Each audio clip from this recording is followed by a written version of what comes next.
দেখেন দোকানের জন্য সবজি বানাইতেছি, এক ড্যাগ একদম ফুল। এগুলো অবশ্য সিদ্ধ হইলে আরো কমে যাইব। তো আমাদের দোকানে বেশিরভাগ ডাল বানানো হয়।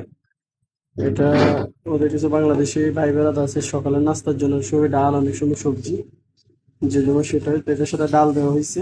যে এটা মাত্র বসাইছি, সিদ্ধ হয়ে গেলে তখন ভালো লাগবে। এই যে আমার সবজি রেডি দেখেন। এই দোকানের জন্য আমরা এভাবে বানাই। তো এটার মধ্যে কালকে সকালে এটার মধ্যে বাগার দিব, ধনিয়া পাতা বাগার টাগার পুরো কালকে সকালে দিব ইনশাল্লাহ। এই যে সবজি বানাই, এখন সবজি খাইতেছি, কালকে রাত্রে বানাইছি আর এখন খাইতেছি। ট্রাই করে দেখি। বিসমিল্লাহ।